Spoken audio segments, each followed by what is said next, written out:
essentially, this is what I want to talk about. Life in a zero-yield world is, if you're a finance guy, and I'm a finance guy, the last year or so is beyond weird. I mean, it's really strange out there. This is just not something that any normal market guy would have expected to see. Right now, I believe there are about 14 jurisdictions, and these aren't, these are advanced countries that have basically negative interest rates. Their bond yields are below zero. In some cases, like Switzerland, as much as 7 or 8 years out in the curve, the yields are negative. So if you're giving money to the Swiss government, for instance, you're paying them to hold your money. It's bizarre. Like, it's just beyond crazy. And it does have impacts across a lot of markets and a lot of asset categories. It probably changes the way things are going to work a little bit here. And it does, when you're dealing in a zero-bound world, as the economists call it, there is more, although I'm not negative, I'm not one of these apocalyptic guys, I have to admit, when you're in a zero-bound situation, there is more room for policy mistakes to get magnified and for things to get ugly if one of these central bankers or one of these governments just does the wrong thing. So the risk shouldn't be assumed to be small. This is the situation we're in right now. 90% of the industrial world either has zero or negative interest rates. They're basically, the official rate declared by their central bank is either zero or less than zero. 14 central banks taking them to zero. I mean, the reason, we know why this is happening, of course. We've had this growing disinflation and, of course, in several areas, deflation problems. It's been getting worse and worse over the last couple of years. The collapse we've seen in oil prices, of course, has magnified that issue. Although most central banks, I mean, they worry about the core rate, X energy, really more than the energy, but that will feed in terms of affecting input prices. Even though it doesn't get counted in the core rate, the drop in the oil prices has made this situation worse. The only two places that have sort of held the line, if you were, so far, at least one of them, of course, is already at zero interest rates in the last several months, is the U.S. and China. In theory, as far as we know, China is going to hold the line and the U.S. will go in the opposite direction of everybody else. And that divergent monetary policy, the U.S. talking about tightening where everybody else is talking about loosening, of course, is the reason largely why the U.S. dollar has gone through the roof in the last year. And that, of course, has been a big negative for commodities in general, and even the oil price. I mean, Keith went into detail on the oil price, but I wouldn't underestimate how much impact just the U.S. dollar had in terms of making it tougher for oil to stay up. Even before the Saudis made their decision, the oil price had already come off about 25%. The good news, as long as we don't screw up here in the next few months, I think there is actually some potential for us to start seeing things get better as we get later into this year. A lot of people that are gold bugs, and I'm not one, were very negative and are still very negative about QE. They're always dumping on the Fed. They want to audit it. They want to string them up, draw and quarter them. I personally think QE worked. I think things would have actually been a lot worse if they hadn't done what they did in 2009, 2010. So I'm not personally concerned. I don't think it's a bad thing that the ECB is doing this. I mean, frankly, they should have done it 5 years ago, but it took that long to get the politics lined up to allow it. Essentially, if you look at the divergence between the U.S. and now the euro, this largely explains these two charts. The one on the left is the U.S. dollar index. It's been on a tear. You'll notice it kind of flattened out late January, and where it flattened out was actually the day the ECB made their decision and officially announced what everybody knew they were going to announce, a QE program. Likewise, on the right, the euro did nothing but go down, and if you take these charts back a year or 18 months, they basically look the same, just bigger. Euro falling, U.S. rising. Again, it bottomed out right about the time of that QE decision. We just had a leg down for the euro and a leg up for the U.S. a couple of days ago. I think that's partially because the QE program actually officially starts on Monday. I mean, that's when they can actually go into those markets and start buying those bonds to bring the yields down even farther than they are already. And it's basically taken as a given by most analysts that we're going to see parity this year, that the euro will actually drop to €1 to the dollar. That wouldn't be a great thing for commodities, frankly, and I'm not convinced it's going to happen for a couple of reasons. You know, the QE, it's big enough to hold the rates down. 60 billion a month is pretty much all of the issuance that you see in the Eurozone when it comes to short paper, a year or 2 years. The ECB can basically buy all of those bond tranches, every one of them, top to bottom. So, I mean, they do have the potential to pretty much pull everything right down to zero that isn't there already if they want to.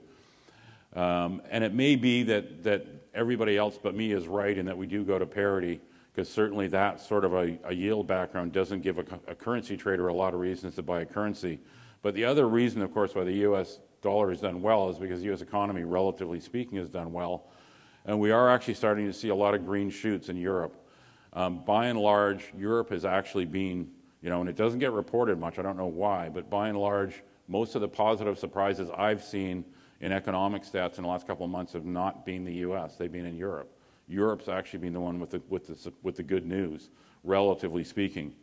I think we may actually see the euro-dollar reverse fairly soon, and I think the euro is going to do better than people think this year. This is the surprise index that gets generated by Citigroup, and basically all it is you've got all of these statistics that come out every month, daily, weekly, monthly. There's consensus estimates for what they're going to be, and if it comes out worse than consensus, it's a negative surprise. Better than consensus, it's a positive surprise. And if you look at the right side here, in the last couple of months in the U.S., most of it's been negative surprises. Most things have actually come in under consensus. They haven't been as good as people expected. It's been the opposite in the Eurozone. Surprises have largely been positive. So although I think the market's going to have to get used to the idea of QE, I suspect the euro is going to do better this year than most other people think. I wouldn't be surprised if it ends the year higher than it is right now, rather than dropping another 15%. Here's another reason for it. The lower euro has helped a lot. I mean, take a look at the trade balance. Those dates on the bottom are all screwed up, the guy that generated this chart. This is basically up to the 15th of January. You can see the move in the trade balance has been quite impressive.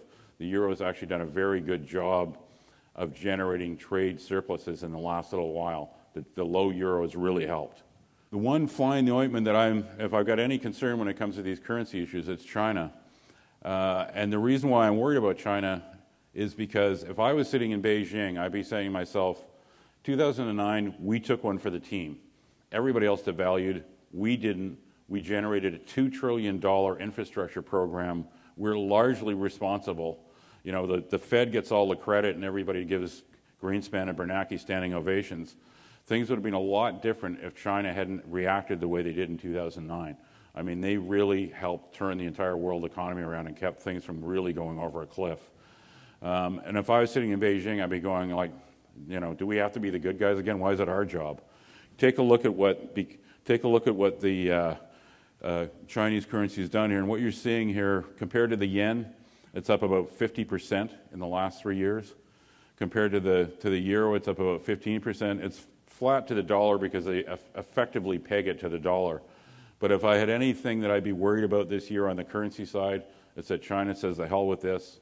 We're going to get rid of our peg and do what everybody else has done, let our currency fall to try to get some trade advantage. They don't seem to want to do that, but I don't think that's a risk we can discount, and I think that's something you've got to watch for, because if they do that, although it would probably be good for their economy, and I would expect the same impact on their trade relationships that you just saw with the euro, short term at least, it would not help commodity prices, because traders, right or wrong, would say, okay, gold, oil, zinc, copper, everything just got 20% more expensive in China, ergo, let's short the crap out of them. That's probably what would happen. They might turn out to be wrong in doing that, but that would probably be the short-term impact. But like I said, Beijing doesn't seem to want to do this, so let's hope they don't change their mind. Essentially, the markets are pricing in these moves. Cheaper energy has obviously been a big plus for a lot of areas. It's not as big a plus for Canada, of course, because we're a producer of energy. We're a net producer. It's not, and it's definitely not helping anybody in Calgary. But it has helped, particularly in some of the developing nations, the peripheral economies, some of the BRICS. These lower input costs have really done wonders for their current account issues. If you look at a country like India, having the oil price go from $100 to $50 a barrel is huge for India. It's huge. And it's huge for Japan and China too. And that money is able to get recycled in other areas. So even though it's been tough on the commodity side short term, I think that breather that we're all getting on energy prices is actually going to turn out to be a big positive at the end of the day. The question is, can the central banks keep doing this and not step on their own toes or shoot their own foot off? So far, so good. This is an interesting chart I just wanted to show you when it comes to, people that don't like QE, that don't like central banks get involved in this stuff, and I understand the reasons. I agree with some of them. Everybody freaks out about the balance sheets growing and, oh my God, we're all going to die. This is a long-term view from 2005 back to the size of different central bank balance sheets compared to the size of the economy for each one of those. The interesting thing that you'll see here, the one that I find the most interesting is this one. I've said 3 or 4 months ago that I thought that the Swiss were going to drop the peg, and that's the reason why I thought it was going to happen. That's the Swiss central bank's balance sheet compared to their economy. And the reason for this, pure and simple, was to try to hold that peg to the euro. They had to print like crazy and buy euros and sell Swiss francs in order to keep the franc from taking off. And they finally just threw in the towel last month, and they had to. I mean, look at where they are. I mean, they're way worse than most of these other countries that get talked about as having these horribly huge central bank balance sheets. Japan, of course, is definitely a little bit on the scary side. China is too, although the difference with China is China's got $3 or $4 trillion in cash sitting around, which none of these other guys do. And I think you'll be interested to note that the good child is actually Canada. The size of our central bank's balance sheet is minuscule in relation to our economy when you compare it to all these other ones. We're barely even a blip. So if things got ugly, if the oil price went to $35 and stayed there for a year, the good news is the Bank of Canada has actually got a lot of room to move if they really want to. I don't think they want to, but they can if they want to. Without it, I don't think you'd have any concerns or see our interest rates go through the roof or anything like that. I'm just going to quickly run through a couple of the commodities that I follow that obviously are important to the companies here. The gyrations have hurt gold, but it looks like it's finding another bottom just in the last couple of days. One thing that I talk about a lot in the newsletter, because it's important, is this bottom part of the chart. That's the correlation between the dollar and the US dollar and the gold price. It's basically a mantra on Wall Street that the correlation between gold and the US dollar is almost perfectly negative. If you look at all these guys saying gold's going to $700 this year on Wall Street, the reason why they say it purely and simply is based on them looking at this part of the chart and going dollar up, gold down, period, end of story. The rest of it's just all window dressing. This is the reality of the situation. It swings back and forth all the time because correlation, positive, negative correlation is really just about relative strength. And right now, it's pretty close to zero. It's actually slightly positive. So if US dollar keeps moving up, it's quite possible gold is just actually going to go with it, not against it.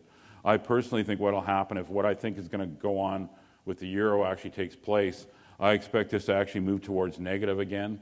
But in this case, it would be a good thing because we'd be seeing the US euro reverse. I think in either case, we've probably got some support here, and I think the potential for a $100, $200 move later this year to the upside this time is actually fairly good. This is, of course, is a big part of the underpinning. This is the monthly buying, physical buying out of China. Impressively strong, given that the price bottomed out here and started moving up again. And it's really very impressive how strong the buying was towards the end of 2014, 2015. A late Chinese New Year helped that because that's the big buying season is up to New Year. One thing to watch for this weekend actually is there is a budget. There should be a budget coming out this weekend in India.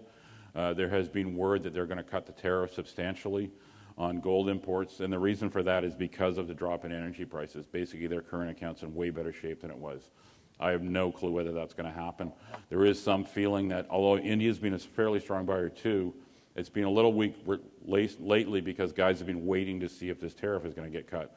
If you're a guy sitting in Mumbai, if you think the price is going to drop 10% effectively because of the tariff, I mean, obviously you're going to wait and see if that's going to happen. So we should know in a couple of days whether that's happening.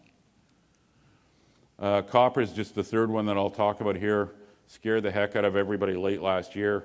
I said at the time in the newsletter that I thought that was probably funds, essentially hedge funds in China, and as it turns out that's what it was. They pounded it right down. That freaked people out, but it basically turned at the same time the euro bottomed. You've seen a fairly nice move up in it. There has been some increase in warehouse inventories, but not really a dramatic one. And there was assumptions for 2 or 3 years now that we'd have a big surplus this year. It's every week that goes by, that surplus projection gets smaller. There's been accidents at a couple of the large mines. BHP had their mill go at Broken Hill. There's been several companies that were going to do large expansions this year have put them off because of this price drop. So I think we may actually not see much of a surplus this year. It may actually be small, and the prediction was for things to go back into a deficit again next year. So the timing's actually probably pretty good for copper. I don't have time because I'm trying to cut this short. I'm not going to go into zinc except to say that, you know, zinc's kind of missed congeniality. It's always the bridesmaid. I don't think it's going to be 2015, but I think it might be 2016. And the reason for that is one of the biggest zinc mines in the world, Century in Australia, they're basically done Q3. They run out of ore. That's going to take about 250, 300,000 tons out of the market. And I think that may be enough to really start seeing the inventories drop. They've been dropping for 3 years, but they're still not low. But I think they'll drop a lot more quickly as we get late into this year. And next year could be the year where you see zinc make a move. And when it moves, it tends to move fast. It could easily go from $1 to $1.50 in the course of a month. So I'd definitely be looking hard at zinc stories. And a couple of the guys that are here today have substantial zinc resources or are going to be zinc miners in a couple of years. The only last comment I'm going to make is I'm basically in agreement with my buddy Keith, although I think we may see one more lower low before this is over. The rig counts have dropped dramatically. Production has not dropped. It's much like hard rock or anything else. The most marginal stuff gets cut first. Inventories are going through the roof, and there is a refinery strike right now. And I get emails from the steelworker guys, the union for all of these refineries, and the sense I'm getting is this is probably going to be a long one, and it's probably going to broaden. So the situation with backup of inventory is going to get worse. So I'm personally expecting to see it go back to $40. But I think if that happens, I'd be looking really hard at all these oil and gas companies because I think there's going to be a fabulous buying opportunity probably in 2 or 3 months. Everybody?